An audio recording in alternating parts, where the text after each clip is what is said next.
Good afternoon and welcome to our second session, The View from Iran. Our speakers will speak in the order in which they appear in the conference schedule, and I will introduce each speaker before they speak, before opening the session to questions and answers. Our first speaker today is Dr. Ali Vaez, who is the director of the Iran project at the International Crisis Group in Washington, D.C. He's also an adjunct professor at Georgetown University. And with much further ado, I'll let Ali speak from him. Thank you very much, Victor. I want to start by thanking MEI for inviting me. It's my first time in Singapore, and it's a marvelous discovery for me. And since this is the first session after lunch, I'm going to heed Winston Churchill's advice about what constitutes a good speech, which should be, as he said, like a mini-skirt, long enough to cover the subject, but short enough to preserve interest in the subject. So with that, I'm going to talk to you about the Iranian calculations in the past few months, especially in dealing with the Trump administration and its withdrawal from the nuclear deal. In the first 14 months of the Trump administration's maximum pressure strategy, the Iranians adopted a maximum patience strategy. And I think that strategy was primarily predicated on two assumptions. Number one was the fact that they believed that if they stay in the deal and they demonstrate restraint in the region, that this would neutralize US sanctions. This was based on the previous experience of the sanctions regime under the Obama administration, which in the view of the leadership in Tehran was very effective precisely because it had international support. It was backed by UN Security Council resolutions. It was backed by multilateral sanctions. And so the calculation was if you only have unilateral US sanctions, they're not going to be as effective. And the Iranians demonstrated restraint in the region. If you look at the number of skirmishes and dangerous encounters between the Iranian Navy and the US Navy in the Persian Gulf, which is something that Meir referred to in 2016, after President Trump's election, that number went down to 0 from about more than 3 dozen in 2016. If you look at the fact that, for instance, in Syria, Israel has hit Iranian assets in Syria more than 200 times in the past 2 years, and the Iranians have basically not responded. Nevertheless, I think this calculation turned out to be misguided in the sense that unilateral sanctions have been very effective and very devastating for the Iranian economy. The reality is that the Trump administration has been able to take more of Iran's oil off the market than the Obama administration ever managed with international support. We've gone down from about 2.8 million barrels of Iranian oil exports per day to less than 100,000 barrels last month. And this has been, as I said, quite devastating for the Iranian economy. Second assumption on the Iranian side was that the Trump phenomenon would be a passing phase, and basically there's light at the end of the tunnel, and if President Trump is not re-elected, a Democratic president will restore status quo ante. I think that hope has also been dashed to a large extent now, and the view in Tehran is that the odds of President Trump's re-election are maybe more than 50-50 at this point.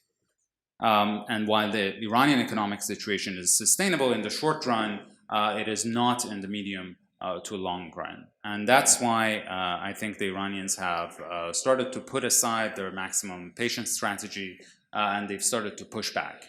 Now, they've pushed back in different ways. They've pushed back in the nuclear realm by gradually and in a reversible way breaking out some of the limits of the agreement. So they breached two of the thresholds on the level of uranium enrichment and on the size of the stockpile of enriched uranium. This is quite measured and calibrated, and it's mostly political signaling about where Iran could potentially go, not where Iran wants to go at this stage. But you've also seen that the Iranians have become much more belligerent in the region. We've seen, of course, a series of incidents that have been attributed to Iran in the Persian Gulf.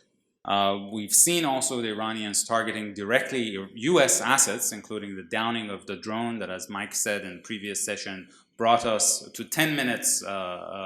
We were 10 minutes away from the brink of a potential conflict between the two countries. And I would say they are also doing this because it would generate leverage for them in anticipation of potential negotiations in the future if President Trump is reelected or if there is a need to come back to the negotiating table with a successor administration. And the final reason I think that the Iranians pursued this pushback strategy is because they have to satisfy domestic public opinion, and there is a view in Tehran, especially among the more hardline groups, that the Rouhani administration was too passive. It was basically sitting on its hand and allowing the US to impose this really devastating sanctions regime on Iran at no cost to the US. And this is important for the Rouhani administration to be able to preserve this domestic standing to a great extent. Now, this is a risky gambit, of course, because both sides are pretty entrenched in their positions. The problem is that the Trump administration believes that its pressure strategy is working, and that is why Iran is lashing out. So it should not only not relieve the pressure, but to increase it in the hope that it would either result in economic collapse or regime collapse, or that it would bring back Iran to the negotiating table in a way that Iran would be ready to basically surrender. The Iranians, I think, also believe that their pushback and non-compliance has worked better for them than their compliance and restraint, in the sense that now you have all of a sudden the E3, France, Britain, and Germany, who have established this special banking channel for humanitarian trade with Iran, redoubling their efforts to make the channel operational. You have 7 new European countries joining INSTEX. You have President Macron of France starting this initiative to mediate tensions between Iran and the US. There is a major change in the UAE's position towards Iran. It really seems that the UAE has left the anti-Iran coalition that the Trump administration had to put together along with Israel and Saudi Arabia. And this means, I think, that the Iranians will continue to do this pushback. It is still calculated and measured, but obviously there is plenty of room for miscalculation given the level of friction between the two countries and the fact that there is no channel of communication. And in this case, the Vegas rule doesn't apply, meaning that whatever happens between Iran and the US is not going to stay between them. It has the potential of dragging the entire region into a potential conflict. And that's why now in the month of August, there are a lot of analogies about the Guns of August, basically a single incident in 1914 that resulted in First World War and put the entire European continent on fire. That something similar could now happen with a tit for tat between Iran and the US that could put the entire region on fire. Now, we are obviously, as the title of this meeting says, on a collision course, but a clash is not inevitable in the sense that I would argue there are ways of controlling the situation and de-escalating tensions. Now, as it was discussed in the previous session, I do agree that a grand bargain is just not possible because of the level of mistrust between the two sides. And at the end of the spectrum, no deal is also not a sustainable situation given the level of friction and given the spiral of escalation that the two sides are locked into. And as such, even options in between grand bargain and no deal, like JCPOA 2.0 that would just improve the nuclear side of the deal, or JCPOA Plus that would add other elements to it, like ballistic missiles or regional issues, I think are quite unlikely. And here I quote President Trump's special envoy for Iran, Brian Hook, who said one of the mistakes that the Iranians committed was to come to an agreement with an administration, the Obama administration in this case, which only had a year and a half left in its term. Now the Trump administration has exactly that amount of time left, so it really doesn't make sense for the Iranians to take the risk of dealing with the Trump administration at this stage.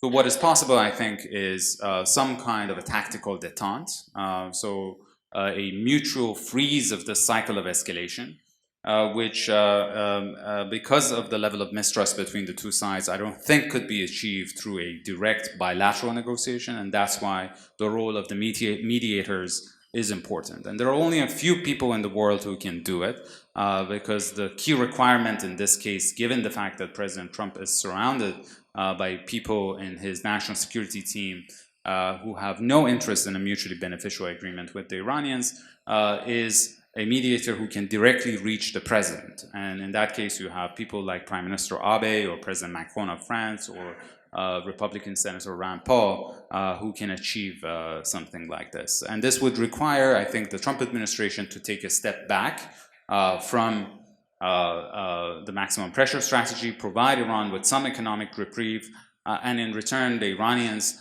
would go back into full compliance with the JCPOA and try to also demonstrate restraint and maybe come back to the negotiating table.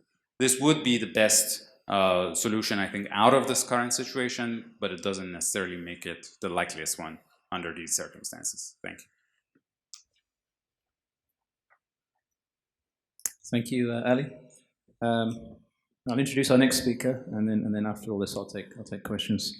Our next speaker is Dr. Julia Roknifard. She's director of foreign policy at EMIR Research, which is a Kuala Lumpur-based think tank. And she's also a consultant for the Peer Center, which is a Moscow-based think tank, and a contributor to Al Monitor, which is a very good website for news from the Middle East. Julia will be speaking next.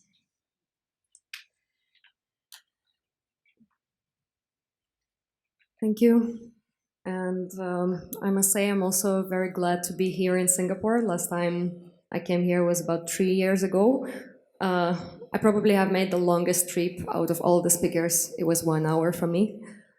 I wanted to start from quoting Leon Trotsky in here, since we have such an engaging and hot title for the whole conference. So what Trotsky said is that you might not be interested in war, but the war is always interested in you. So that's why we're trying to look into the matter, even though I'm not supporting the idea that there is a hot escalation that is happening anytime soon in the Persian Gulf.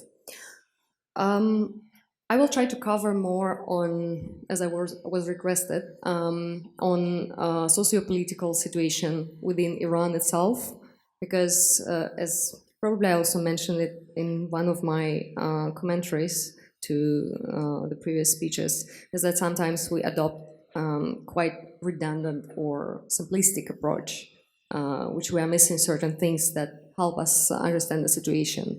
And I think for quite a long time, the discourse on Iran was unwrapping within the neorealist paradigm, which I think the constructivist one, which is looking into what's going on inside of Iran, would be more useful in understanding how to interact with it and how to reach any sort of detente.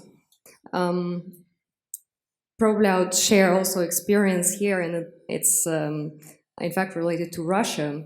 I remember, and I'm coming from Iranian studies, and I remember talking to my Russian colleagues from academia and also from decision-making circle, and I was always very passionate about Iran history and domestic political developments, and I tried to explain, like, you see, this is going on in Iran, and this is what they want, this is what they would like to see. And also, look, we don't care. We care about what we want, what's going to help to us. But several times I just failed to explain how important it is to understand what's going on within Iran and try to address it.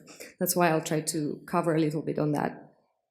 So I think that the whole situation around the Joint Comprehensive Plan of Action, JCPOA, is quite complex.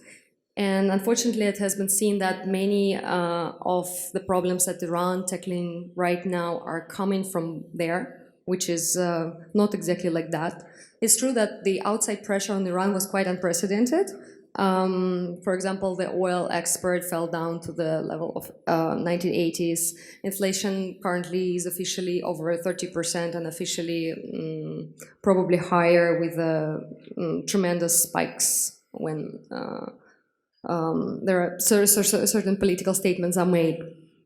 But I've been observing how this understanding that Iran's problem and the scope of the problems that Iran is tackling with is more domestic one.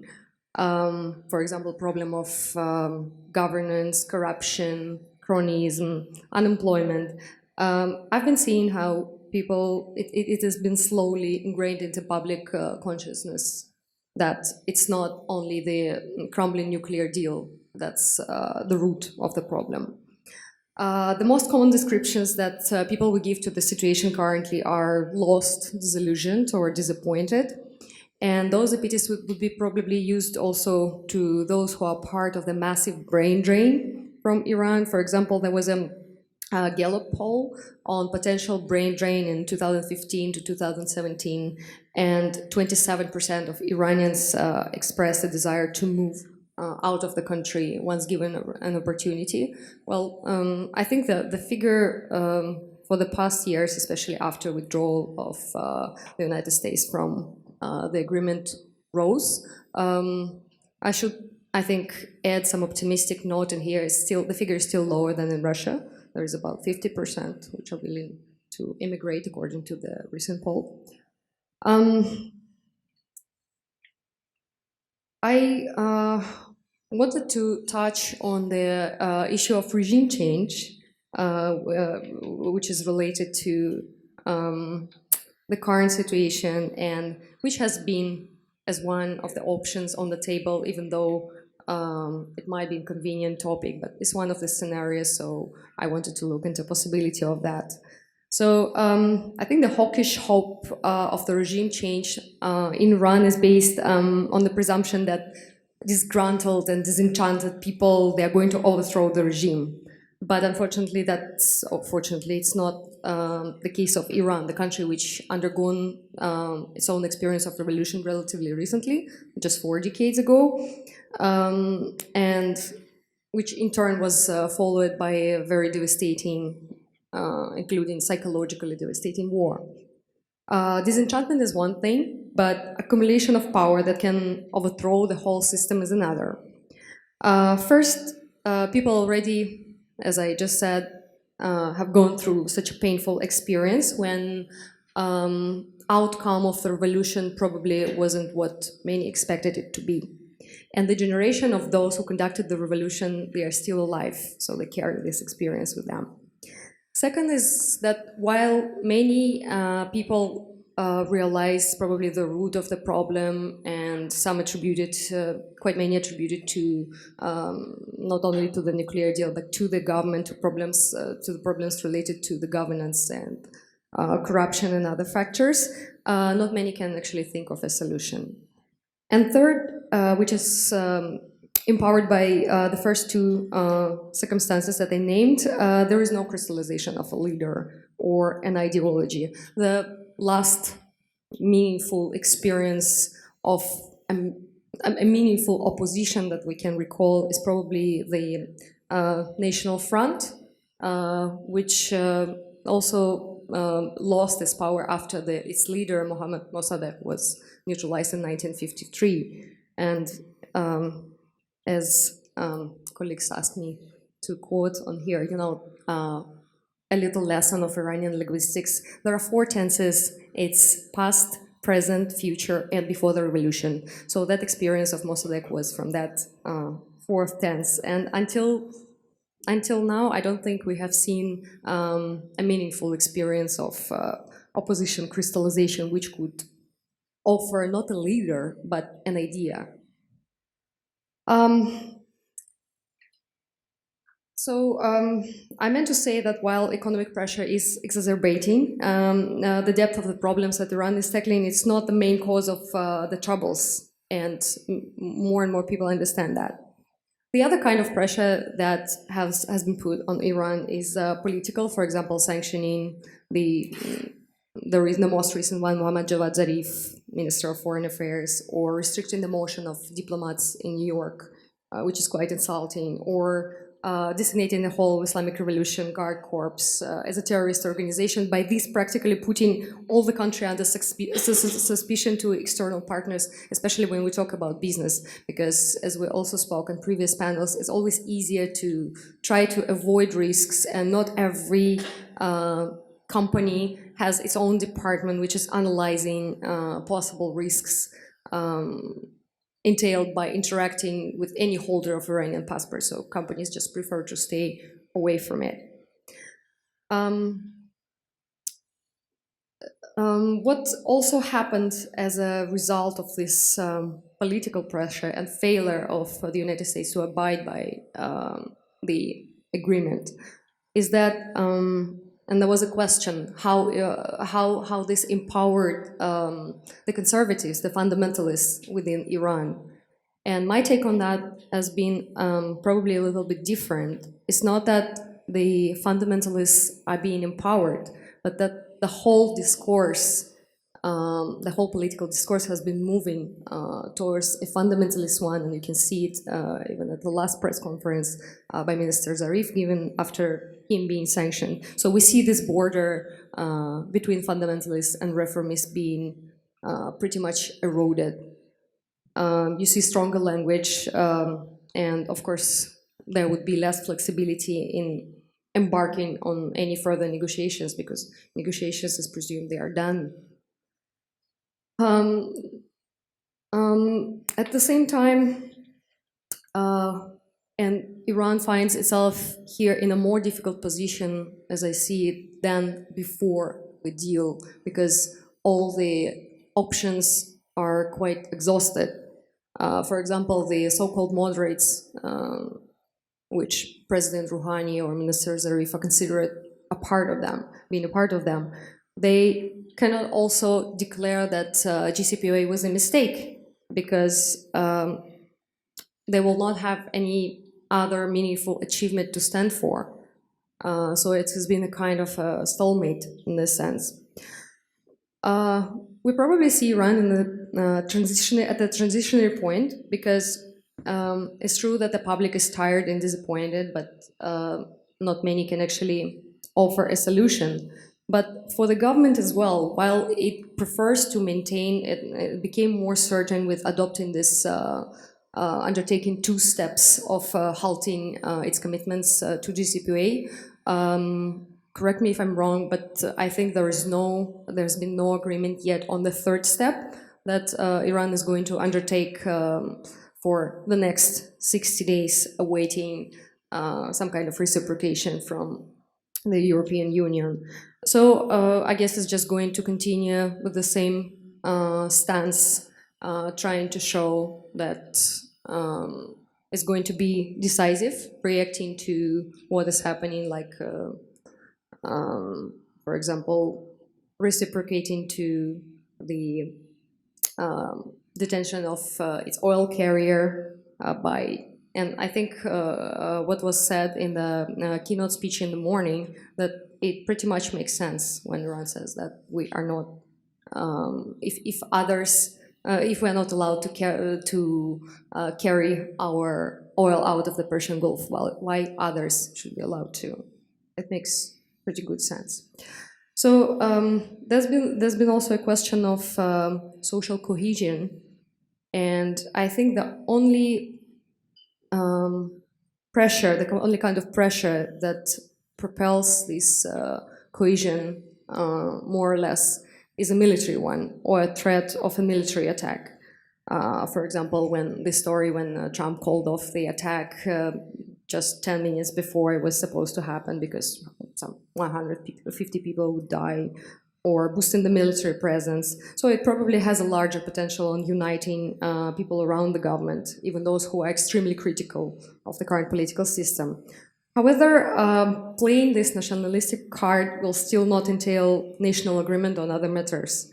In fact, what I've been observing, and some of my colleagues in Iran as well, is that people tend to be quite, and it's been like this probably for some time, that people tend to be quite individualistic or oriented to narrow group interests rather than towards unification, which could help to bring country to some self-sufficient production, self-sufficient existence.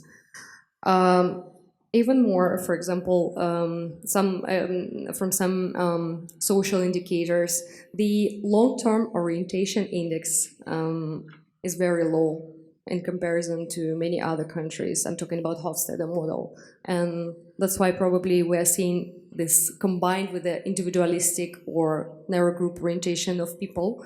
You don't see the long horizon of planning, and that was my question I wanted to see. And I try to ask as many times as possible what is not only the end game on the American side, but what is the plan on the Iranian side? What are we planning to do to what is happening right now?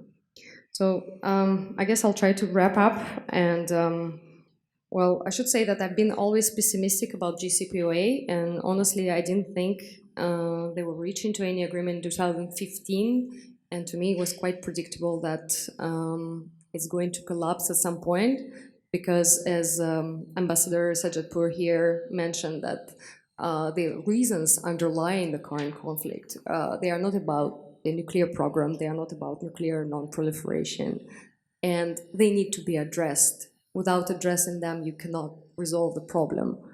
But how we're going to do that, that's another question. Thank you. Thank you very much, Julia. And our final speaker on the panel is Mr. Kevjn Lim, who is a PhD candidate at Tel Aviv University. Well, that would not do him justice, because he's also spent almost 2 decades working in the Middle East as a delegate for the International Committee of the Red Cross. He's also a Singaporean, and he's fluent in Arabic, Hebrew, and I think Farsi as well. So very impressive that you have the floor.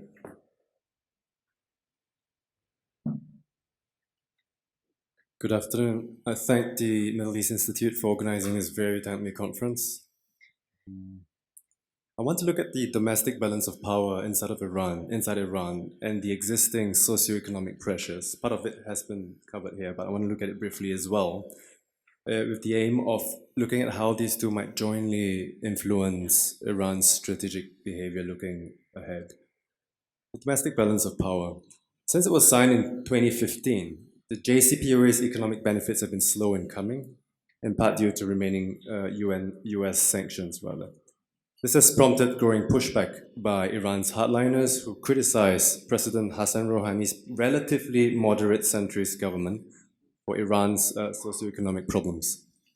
Now, fast forward to the present. The JCPOA, which is effectively President Rouhani's main foreign policy achievement, appears to be on the verge of collapse. And Iran's Revolutionary Guard, or the IRGC, led by a new and very hardline Commander-in-Chief, Hossein Salami, is raising the stakes in the Persian Gulf. Now, this might appear that Iran's hardliners now control how the crisis will evolve, but indications suggest a slightly different narrative. President Rouhani's government has not completely lost initiative, at least where the current crisis is concerned. The government refrained from responding for an entire year after the US pulled out from JCPOA, as Ali mentioned earlier. Foreign Minister Mohammad Javad Zarif resigned this February to protest after he was excluded from the visit of Syrian President Bashar al-Assad to Tehran, but then he was rapidly reinstated by none other than the supreme leader, a sign that Iran's top diplomat still matters, if not on regional policy, then certainly at least on the re-escalating nuclear issue. Tehran's escalatory measures have so far also carefully matched tit for tat. And despite hardliners and the Supreme Leader's resistance to talks, Khamenei, for instance, Supreme Leader Khamenei, that is, has called talks with the US poison, Rouhani's government continues to leave the door open for negotiations if the US lifts its sanctions. Now, more than just generic offers, Foreign Minister Javad Zarif, for instance, has also offered more detailed proposals, including early ratification of the additional protocol, 4 years ahead of the 2023 deadline. This was rejected, as I understand it, by the White House. He has also briefly even hinted at the possibility of discussing Iran's ballistic missiles if the US were to stop selling arms to Saudi Arabia and the UAE. Although Dr. Zarif then appeared to backtrack afterwards. What I want to say is that these statements suggest that even for Tehran's hardliners, Rouhani and his team, President Rouhani and his team for now still remain the best chance for diplomacy, the best shot at diplomacy, if Iran still seeks diplomacy. Now, during the negotiations leading up to the 2015 nuclear agreement, Iran's hardliners, under pressure by Supreme Leader Ali Khamenei, begrudgingly backed Rouhani's approach. They cleaved to his line, his relatively moderate line. Now, faced with a common threat, they're all being pushed into the same corner. It is the other way around them. Rouhani's government is shifting towards a harder line itself, in part also in order to preempt its rivals. Indeed, by President Trump sanctioning Foreign Minister Zarif, the US may just have boosted rather than weakened Dr. Zarif's domestic influence. Now, the IRGC's belligerence over the last 2 months or so should therefore be viewed in this context, in my view. The Guards' behavior may annoy Rouhani to no end, and we saw this in President Rouhani's first term when the IRGC, for instance, launched missiles with, for instance, Israel must be wiped out, and when the IRGC Navy that stopped, arrested the crew members of US patrol warships in the Persian Gulf. So it's happened before, but at present, the threat of military escalation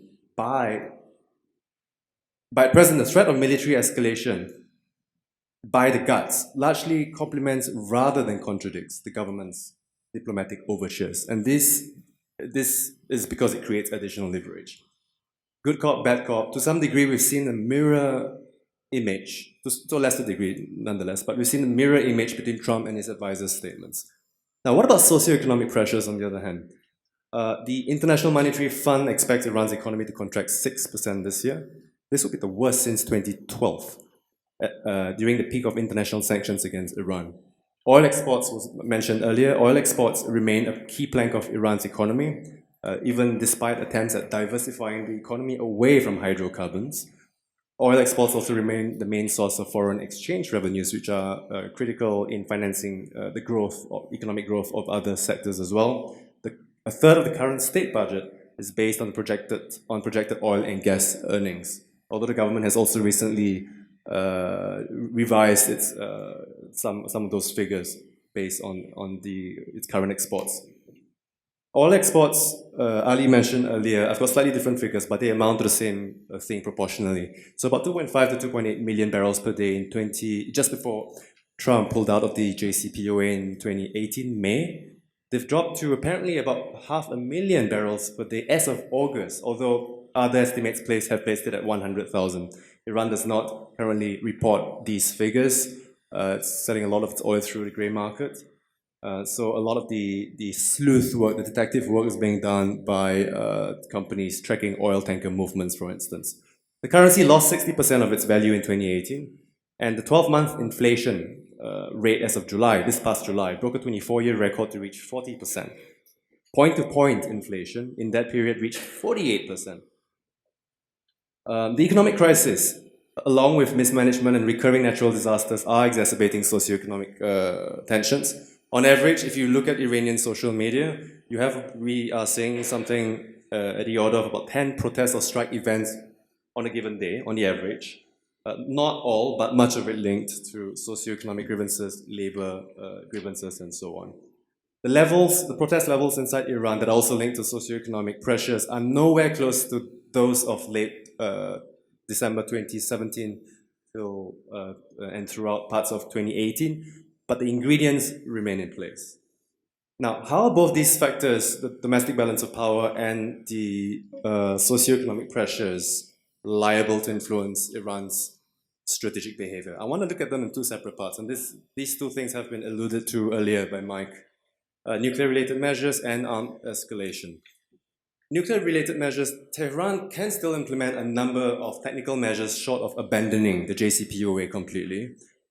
This may involve a number of things, including repurposing, or rather restarting activity at the Iraq heavy water plant, which was originally intended to produce plutonium, which is a separate fuel to power either nuclear reactors or other things. It can change its heavy water production and stockpile, or rather raise the levels. Changes in number and quantity and quality of centrifuges installed at Natanz and potentially at Fordo, these two facilities. And it could also, again, raise its enrichment levels. It is, however, likely to continue very carefully calibrating its next scale-back moves. Now, the next one is expected on the 6th of September, when its third step is supposed to be implemented. It's supposed to do this also in reversible doses. Now, reversible is in Tehran's own words. It's why? Firstly, to pressure France, Britain, and Germany, the EU3, to shield Iran's economy from sanctions. Mention has been made of Instex, the instrument in support of trade exchanges. Iran may be losing faith in the EU3, but the government still prefers to keep the Europeans on side.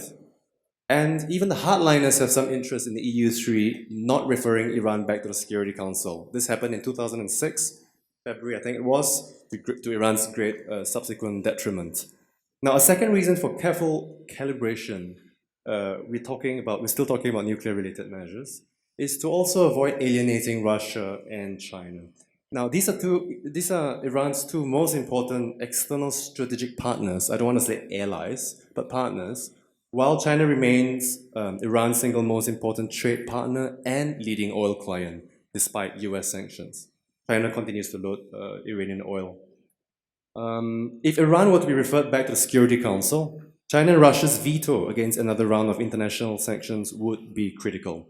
In 2010, Russia and China joined the US back then under the Obama administration by backing UN sanctions against Iran. At present, both powers blame, and not just both powers, in fact, all the rest of the JCPOA signatories, and I believe much of the world, both powers view the US as being the party responsible for the developing crisis and not Iran. Now, Iran's moderates and reformists generally prioritize closer ties to the West. The current government is backed by reformists. President Rouhani himself is technically not reformist, he's more of a moderate who has been for long associated with the late President Akbar Hashemi Rafsanjani. There are differences in these two camps, but nonetheless, when it comes to foreign policy, they tend to agree that détente is the better option to eventually take Iran, to empower Iran and to take Iran towards self-sufficiency. Iran's hardliners, on the other hand, consistently privilege closer ties with Russia and China. And as such, even the hardliners are likely to calibrate any response to avoid alienating both powers on nuclear issues, including through Iranian measures which neither Beijing nor Moscow can defend any longer. Now, what about armed escalation? The combination of Tehran's harder line and socioeconomic stresses, especially limits on its oil exports, points to continued escalation to force a change in the status quo and to force the US towards accommodation. Now, Iran is extremely unlikely to initiate a war. One of Tehran's repeated refrains is that it has not started any war in the past 200 years. And besides, its military advantage lies elsewhere, in asymmetric, non-conventional capabilities. Supreme Leader Ali Khamenei himself has also dismissed the possibility of war, although in that same sermon he also famously dismissed the possibility of talks. Now, however, war aside, limited military measures are still possible, even if these can lead to unexpected consequences. Iran's retaliation is expected to be focused in the Persian Gulf, and especially the Strait of Hormuz. We're all seeing this live. The IRGC's Revolutionary Guard's naval capabilities are geared towards anti-access and area denial. Measures include further seizures, interdiction, and if earlier reports were true from the sabotage attacks in July and August, then possibly again damaging but not sinking of foreign vessels, absent a full-fledged war. As we've seen, Iran has so far justified seizing 3 vessels by claiming they violated international maritime law or Iranian law, as the case may be. Now, Iran may also respond is likely, I think, to respond with greater rather than lesser force to the increased presence of foreign naval escorts through the Strait of Hormuz. It views the Strait of Hormuz as its own, and the Persian Gulf as its own security responsibility. And this is liable to create even more tensions, especially now that Israel is also reportedly to be involved. Well, for now, at least through intelligence and other probably indirect forms of assistance. Iran's regional armed allies may also target regional assets belonging to the US and its allies, as we've also seen. And Iran, at least according to Mehdi Rabani, who is the Joint Staff's Operational Deputy Chief, Iran is also working hard to extend its current self-imposed self-imposed range of its ballistic missiles beyond the 2,000 kilometer mark. Now, conventional military retaliation is very unlikely to go far beyond Iran's immediate region. What about non-conventional responses? If hostilities significantly spill out the Gulf, now this is a big if, non-conventional covert attacks could potentially target assets belonging to the US and its allies, including, since we're in Southeast Asia, in our region. Now, I want to stress that the likelihood of this happening under the current circumstances is extremely low, but it should not be completely ignored since we're looking at all the various scenarios. Similar attempts, allegedly traced back to Iran-linked actors, including Hezbollah, have occurred before, especially between 2010 and 2012 across several countries, including Thailand, just north of us. But back then, I think we need to remember that Iran was also facing a very intense external series of pressures, which also included the assassination of a number of its civilian nuclear scientists. These conditions are currently not in place, which is why I wanted to stress the really low likelihood of this currently happening. Now, while these are kinetic covert measures, while kinetic covert retaliation overseas is extremely unlikely at the moment, overseas as in far beyond the Persian Gulf, non-kinetic measures are a different story. And we're looking at electronic warfare, such as spoofing, and especially cyber warfare, even as we speak, I believe. Now, just a few days ago, I think the US Maritime Authority, I don't remember the full name, issued a warning about, bless you, issued a warning about Iran. The plague is on us. Issued a warning about Iran potentially spoofing, basically confusing GPS systems, not just of aviation, but also of ships, to sort of, for want of a better word, to lure them into Iranian territory. To summarize, domestic factors together suggest a continuation for now of calculated tit-for-tat measures. This is especially the case for nuclear-related measures, particularly as long as Iran believes it still has support from the JCPOA's other 5 signatories. But domestic pressures can also prompt the IRGC, in particular, to raise the stakes in the Persian Gulf and potentially outside. Conventional tit-for-tat retaliation is likely to continue, especially in the Persian Gulf region.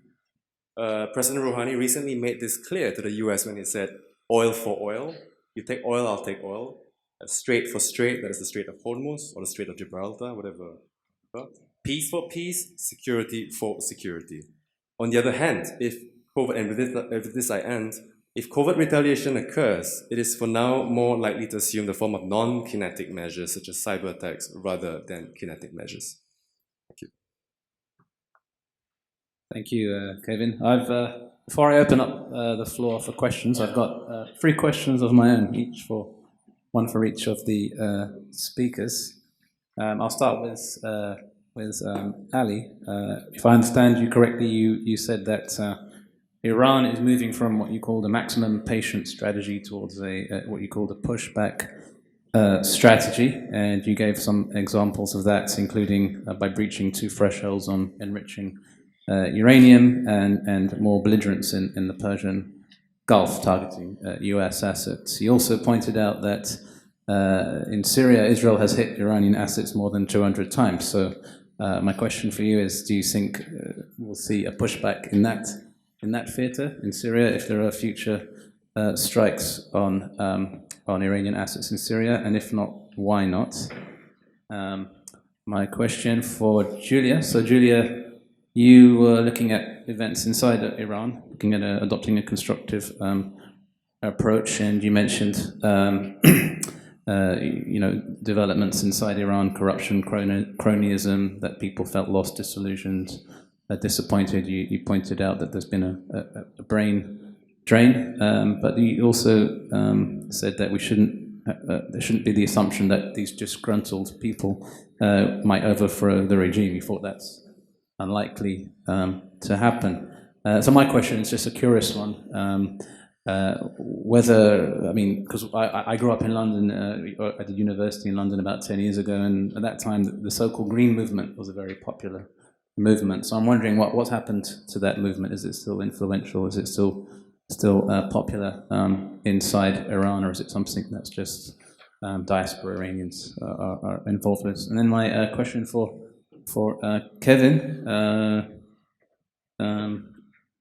is, okay, you said that you gave a very wide talk, but you also said that you thought it unlikely that Iran would initiate a conflict, initiate a war, and you pointed out that Iran for hundreds of years has never, or you pointed to a statement by Iranian leaders that Iran has never started a conventional war. So my question for you is, what would happen if Iran was actually attacked? And I'm thinking, what would have happened had Trump, for instance, not called off the airstrikes in June? Would there have been a tit-for-tat reaction, or I know it's a very speculative question, or would they have simply ignored it, or would they face pressure to respond in some kind of way?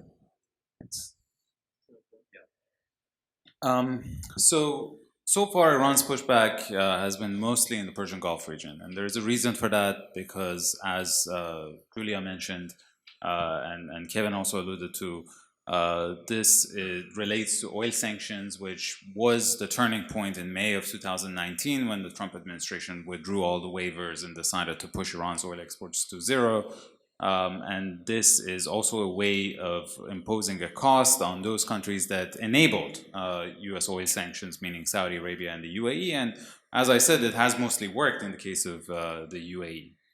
I doubt that the Iranians would like to open a new front with Israel at this stage. Their priority in Syria has been and remains consolidating their ally in Syria, the Syrian government. And I think their perception is that they're winning, and why basically fix something that is functioning at this stage. However, this goes to your third question to Kevin.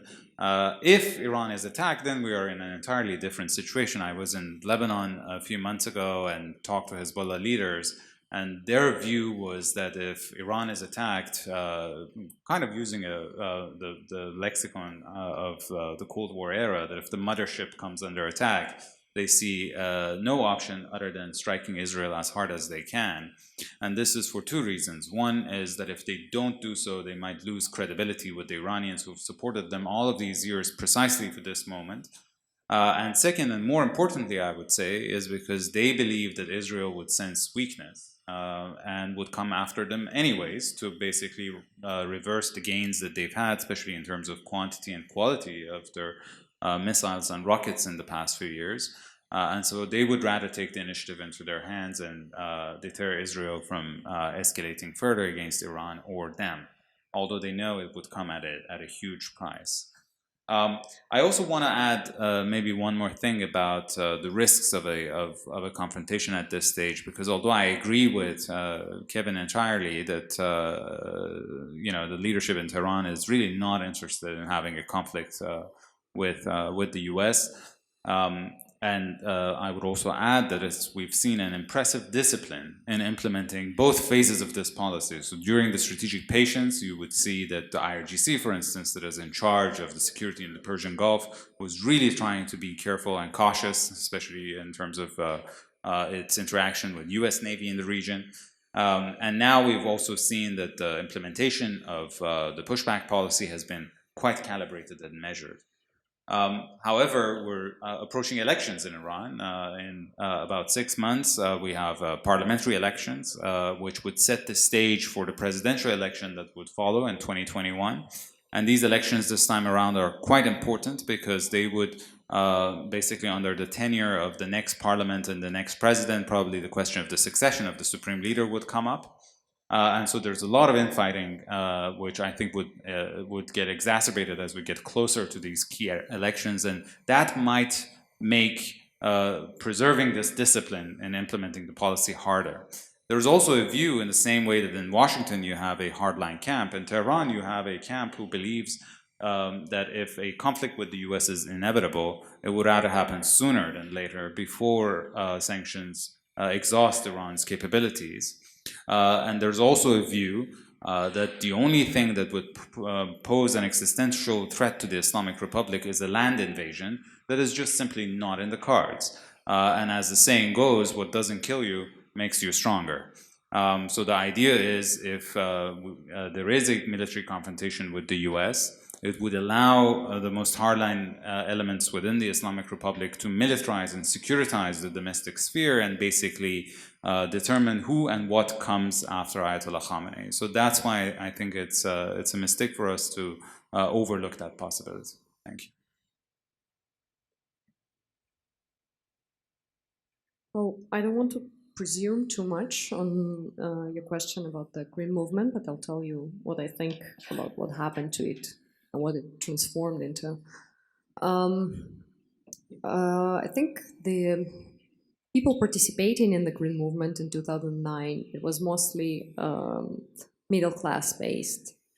But due to various reasons, it somehow dissolved. So the protests that you've seen in December 2017, they were mostly not middle class based. So what was happening is that, well, in part, there was an idea that the movement was supported by the West, so there was a malicious intent.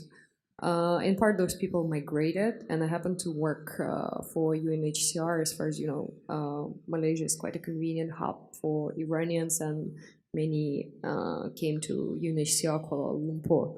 So I was there a little bit later, and I was still observing that wave coming from of asylum seekers coming from 2009 and the subsequent years.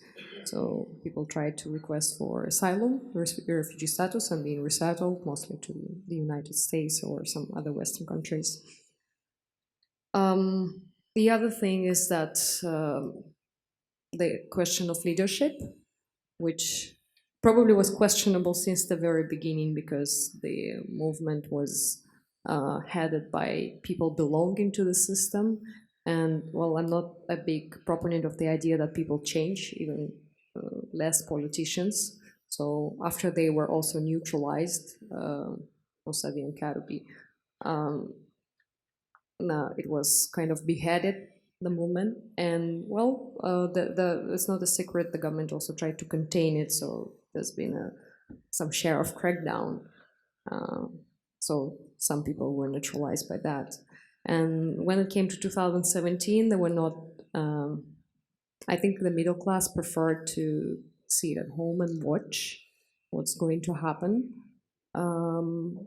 because probably it didn't feel that it's currently in such a desperate position to just go and crush the government and see some outcome which they didn't expect to see again. So, yeah. I think here, I'm really afraid to speculate, because it's not something completely academic, but it's rather empirical observation. Is that the thing that, nowadays people often very nostalgically say, and here I see the similarity how people feel nostalgic about the Soviet Union. That people think that probably if we had Shah, we had dignity. So the past times before the revolution are kind of idealized, and or we don't have anyone to fill up the shoes, the boots of Reza Shah. So we don't have the leader who could lead. But what is really lacking in my mind is this individual and group responsibility, which could bring up this cohesion when people stop pointing at something. That we need someone to come and rescue us, and they become a rescue for themselves. And I don't mean, by no means I talk here about regime change. God save me from that. I talk about rather uplifting country and creating this social cohesion which could help it move forward and stand together and cultivate this policy of self-sufficiency that Iran proclaimed. Thank you for your question, Victor. First of all, I think we need to. Okay, so your question was about a strike. What if the U.S. military had struck Iran in response to the drones downing? Now, I think for Iran, the whole question about being invaded, being waged war against, like what Saddam Hussein did in the 80s, it's an important element, clearly, in the revolutionary narrative. And it's also something that the Revolutionary Guard in particular these days, over the past 2-3 months, have been very vocal about. Iran is, you have different statements like Iran will match any power, I paraphrase, Iran will match any power, it's on its way to becoming, a leading or military power, so on and so forth. There's a lot of posturing. Now, I would say that I think, Iran has a very, very high tolerance for pain.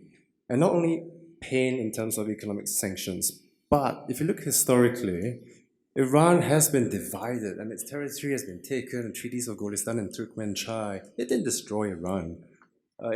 These were the Russians that took it, just to link it to what was being said earlier about Russia, taking advantage of Iran. I think for Iran's political class and for Supreme Leader Ali Khamenei, what's even more critical is not so much a military attack, but the whole idea of cultural invasion, تهاجم فرهنگی. And this was the Islamic Republic's founder, Ayatollah Khomeini, once said that, forget the prospects of a military strike. The battle of ideas, this cultural invasion is far worse, and this is something that we have to prevent. It's the battle for ideas. It's already so much so that we see what's been happening every 10 decades or so. In the late 80s, in 1999, in 2009, and then again recently, 2017 December, and then during parts of 18, you saw widespread protests. In 2009, during the Green Protest movement, you had a lot of crackdowns on the reformists back then, and a lot of the discourse within Iran was also linked to not just support, accusations that these groups were being supported by outside groups, including the US, but that it was essentially also a battle of ideas, over ideas of how to define Iran's identity and future. So I repeat the point about Iran having a very high tolerance for pain. Now, I want to take it back to your question, just to reframe it. I think we have to distinguish between limited military strikes and war, and I really don't see a war at this point happening, not initiated by any side, and certainly not by John Bolton flying solo. So if that had happened, if the US had struck kinetically instead of, in the end I think it was a cyber attack that it undertook in response, targeting Iran's air defense systems. Had it done that, I think Iran would be hard-pressed to respond, correct? I spoke to a number of friends in Iran about the drone down in the Global Hawk. And these friends are people who are not particularly on either side. They're people who want a better life, and they're very reasonable, well-educated, and they were proud of the downing of the Global Hawk. I mean, this for them was very powerful symbolically. This basically said a lot. And the seizing of the Stena Impero, of course, which Rouhani also, by the way, praised the IRGC-4 recently. Iran's response, I don't think it would deteriorate into a big response. I think it would strike back. It would use it's got a lot of cruise missiles, ballistic short-range missiles, 400 kilometers, something that it just unveiled recently as well. The more US forces, if we're looking at US forces, are present in the Persian Gulf, the more targets there are for Iran. So that's a rather simple one-on-one equation. The US, of course, is also present in Iraq, very obviously in Iraq, and the US's allies are also around. So it may not be a one-on-one, tit for tat in the sense that you down one of my drones, I down one of your drones, as happened. It could also, unintended consequences again, it could also spread, including through Iran's dependence on its regional armed allies. Not all of them are proxies, but at least they share certain objectives. Okay, thank you for answering my questions. I'll now open the floor. If you could, gentleman here's got his hand up. If you could walk to the microphone and if you can mention your name for those of us who don't know you, that would be great. Thank you. Brian Shager. We have a very interesting situation. On one hand, we have in the US a president who most likely is going to be re-elected. That's what the pundits say. You might lose a national vote but win the electoral college vote. And you have a president who's very transactional, likes to undo existing treaties signed by previous administrations, retweak it and claim all the credit and declare victory. Then you have, on the other hand, Iran that's really suffering tremendously, socioeconomically, and in so many ways. It's extremely painful to see the way the Iranian people are suffering. Is it possible, being the eternal optimist that I am, that in the second term of, let's say, Trump, or even a Democratic president, you could have a confluence of events, encouraged also by the other signatories of GCPOA, situation where all these parties will come together and there will be a GCPOA 2.0, and the whole world will give a sigh of relief. Am I indulging in wishful thinking? And if you think I am indulging in wishful thinking, what are the factors that could sabotage this from happening? Thank you. Thank you. We have time for further questions as well. I've got a lady here.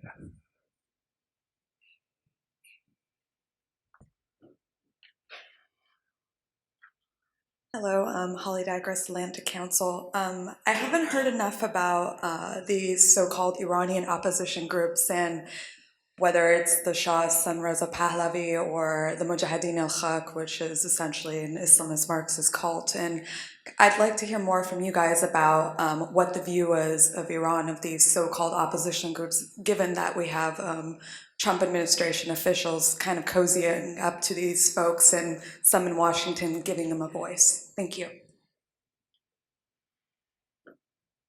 Thank you. Anyone else got a hand up? Okay, we'll start with the first question, just to all the panelists, if you want to answer it, about whether it's possible to get a JCPOA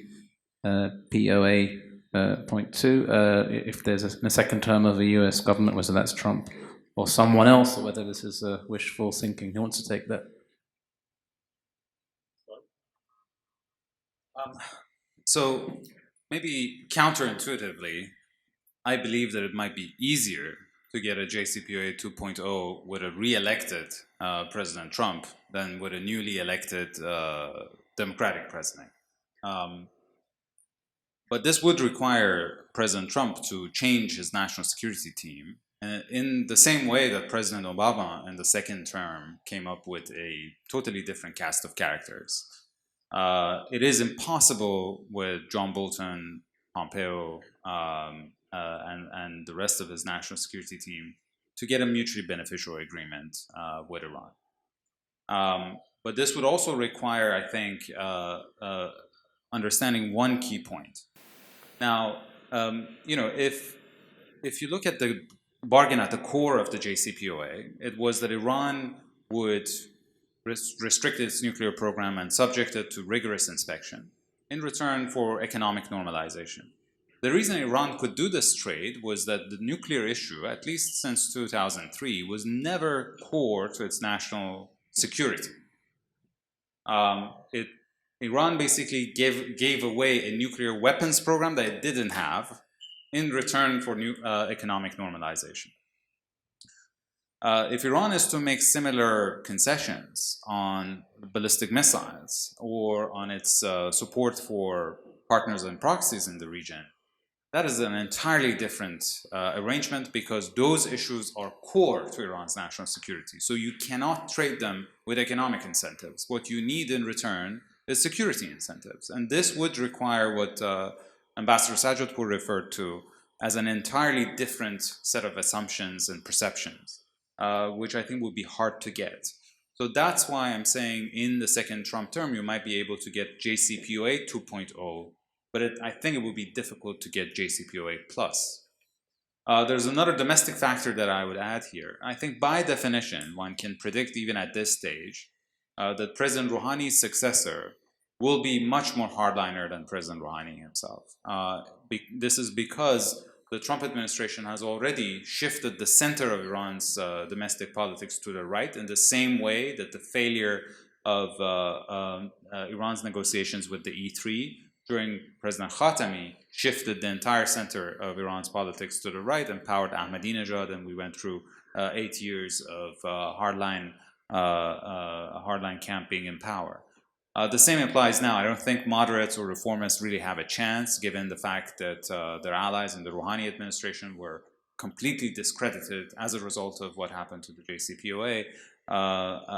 Again, I think the likeliest scenario is as of August 2021, you have a much more hardline president in Tehran, which makes reaching an agreement post-August 2021 more difficult.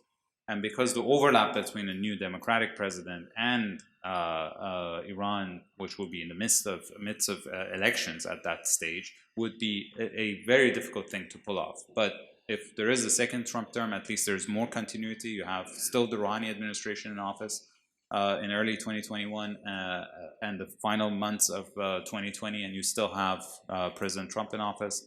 So that's why I'm a little bit more optimistic of the prospects of getting a deal if there is more continuity than change. But I might be wrong. These things, as you know, are not entirely predictable. On the opposition groups, I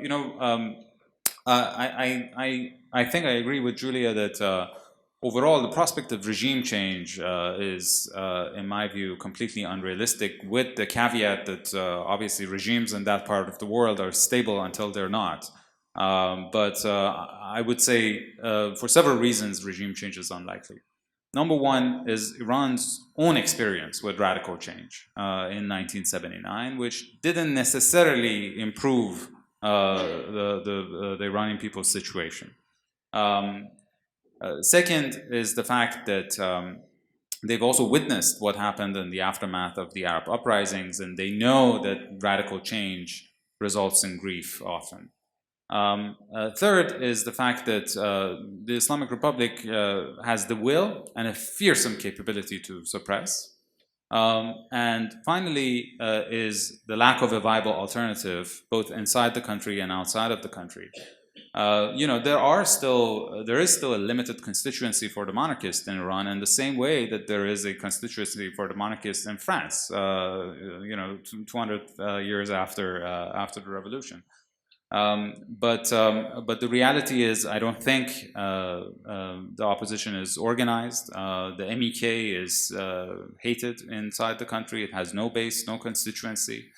And I think the Trump administration tried in the past few months to see if the Shah's son has the potential to become an umbrella to bring all of these opposition groups together, especially with the newer generation. And maybe create a viable alternative to the Islamic Republic, but that project didn't go far. And I doubt that it would succeed in the coming months. Ali, Julia, and I think my job is easier after Ali just spoke, so I'll just try to add. I'm the opposite. I'm quite pessimistic about JCPOA 2.0. Because I think what could be discussed, and as Ali also mentioned, what could be discussed has been already discussed, and to give up the ballistic missiles and proxy networks in the region for Iran is totally different matter, rather than to give up a the military dimension of the nuclear program, which it wasn't intending to have. And besides, the problem is structural again. It's not about nuclear non-proliferation. It's quite bilateral between Iran and the United States. And one of the premises, one of the pillars in the fundament of the Islamic Republic is anti-Americanism. So it's a very difficult thing to give up, even though there's been a debate within Iran itself if it should be given up. I think Sadegh Zibakalam likes to speak on that quite often. So it means to change to change the whole approach to the international structure, something that Iran tried to counter for decades, and partially this also underpins the reasons why the Islamic Revolution itself happened in Iran in 1979. So I'm not very optimistic about it, but probably there could be sort of detente, probably with another president in the United States, another security team. I think it's also related to the second question, which Holly asked about the opposition groups.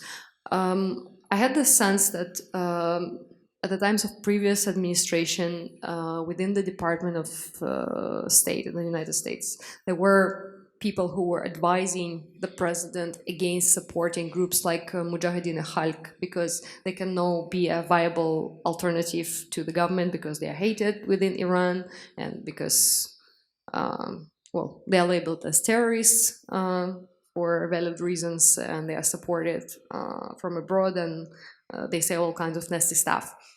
But now I'm already not sure what kind of sentiments are there, because probably there's been change towards more from a diplomatic side of spectrum within Department of State to more politically oriented people. But yeah, I agree that they cannot be a viable alternative to the government. There should be other means for that. I'll just briefly add to what has been said by Julia and Ali. I concur with their views. On the first question, I think as things stand, and if the situation does continue, it's like Ali's mentioned, the chances of Rouhani's successor being someone along the lines of Ahmadinejad are pretty high. Now, I think that the question also whether a JCPOA2 is more practicable or more viable than I won't attempt to answer that. What I'll probably just say is that, and this has been mentioned by Rouhani's advisor, Hessamuddin Ashna, if the US wants a better JCPOA, I'm paraphrasing, if the US wants a better JCPOA, then it has to offer us better concessions guaranteed by the international community. And I think that makes a lot of sense. I think that Trump, for instance, has said, Iran can be my best friend. Now, that is not going to work out well. That doesn't go down well in Tehran. This is toxic. The negotiations on Iran's ballistic missiles and support for groups and things like that. I think ultimately, if the US were to offer a better deal along with better concessions, these concessions could potentially include things like of a broader scope, things like security guarantees. I don't know, I'm not going to discuss how exactly that could pan out, but security guarantees beyond just a verbal guarantee that the US is not seeking regime change in Tehran. It could also even go to the point of recognizing, this is unlikely at this point, but it's a possibility, recognizing Iran's regional importance and the role that it plays there in terms of security. These are things that Iran's leadership have been consistently seeking to be recognized. And there are players in the region that oppose it, Israel and Saudi Arabia most obviously. But I think that if Iran were to eventually even broach the topic of its ballistic missiles and its support for groups, which are very rightly its strategic depth and its main source of defense, then it has to its own threat perceptions have to be lowered first for something like that, for an opening of this kind to be made possible, I believe. Now, on the second point, opposition groups. Look, if revolution's going to come, no one's talking about revolution, but if change, rather, let me correct myself. If change, sweeping change is going to come again in Iran, I don't think it's going to come from any of these groups at all.